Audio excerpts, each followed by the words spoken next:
भैया, आपके हिसाब से माँ बाप के बुढ़ापे का सहारा कौन होता है, बेटा या बेटी? इस सवाल का जवाब किसी को खुश कर सकता है और किसी को दुखी। तो आप अपना जवाब दो ना। ऑब्वियसली बेटा। क्यों? क्योंकि बेटा ही सारी उम्र माँ बाप के साथ रहता है, बेटा ही पैसे कमा के लाता है, परिवार को भी संभालता है। तो हुआ ना बेटा माँ बाप का असली सहारा। मम्मी आप बताओ। मेरे हिसाब से तो तेरा भाई ठीक कह रहा है। बेटा ही बुढ़ापे में माँ बाप की लाठी होता है।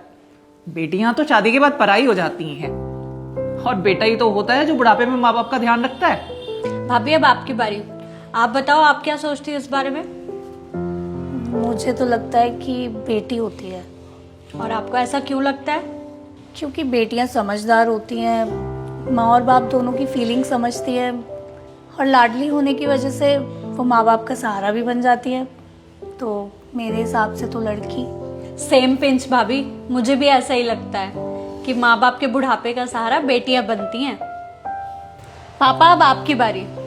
2 वोट बेटे को है और 2 वोट बेटी को। अब आपका वोट डिसाइड करेगा कि आप किसको जिताते हो।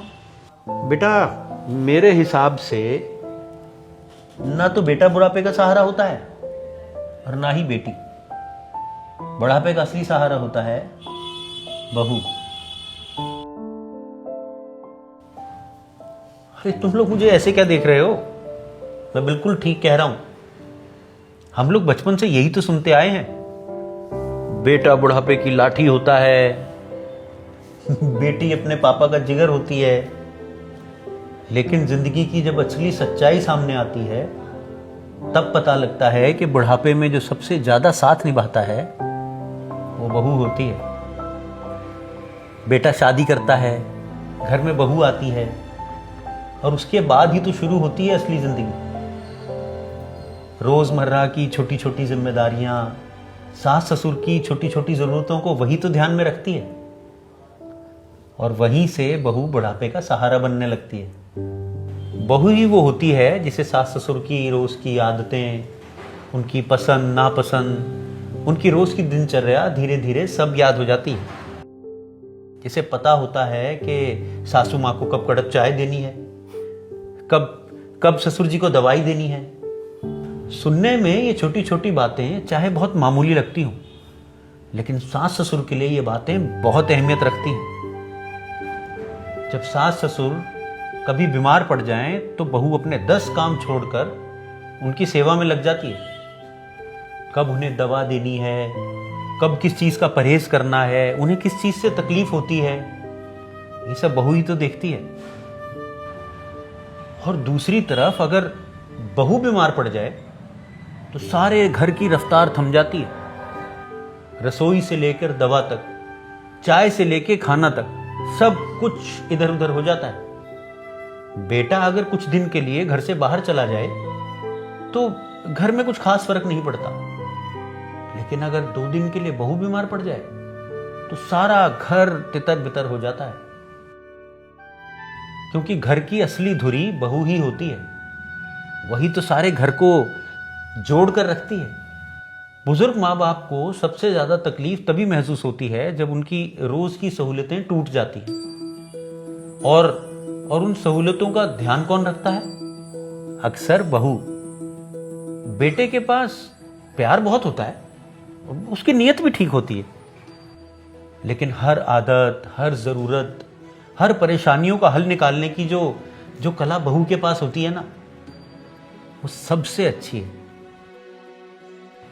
इसलिए कई बार बहू बिना कहे ही उनकी जरूरत समझ लेती है। मैंने अपनी जिंदगी में ऐसी कई बहुओं को देखा है जिन्होंने अपने सास ससुर की सेवा फर्ज समझकर नहीं, दिल से की है। उन्होंने अपनी रातों की नींद छोड़ी है, अपनी थकान भुलाई है, अपनी परेशानियों को छोड़ा है, इसलिए कि उनके सास ससुर को कोई तकलीफ ना हो। इसलिए बेटा, बुढ़ापे का असली सहारा तो बहू ही होती है। मैं हर सास ससुर से कहना चाहता हूं कि आप लोग भी अपनी सोच बदलो। बहू को सिर्फ जिम्मेदारी समझकर मत देखो, उसे गलतियों के तराजू में मत तोलो।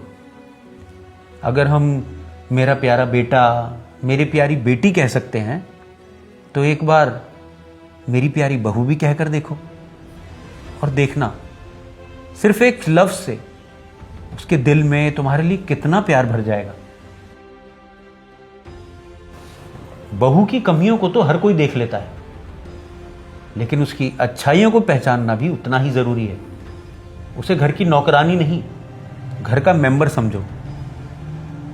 उसे इज्जत दोगे, सम्मान दोगे, तो वो आपके घर को संभालेगी नहीं, बल्कि उस घर को स्वर्ग बना देगी। जिस तरह से हम कहते हैं मेरी बेटी मेरा गौरव, अगर हम ये भी कहें मेरी बहू मेरा अभिमान, यकीन मानो रिश्तों में मिठास और भी ज्यादा बढ़ जाएगी। अरे वाह पापा, आपने तो सबको क्लीन बोल्ड कर दिया।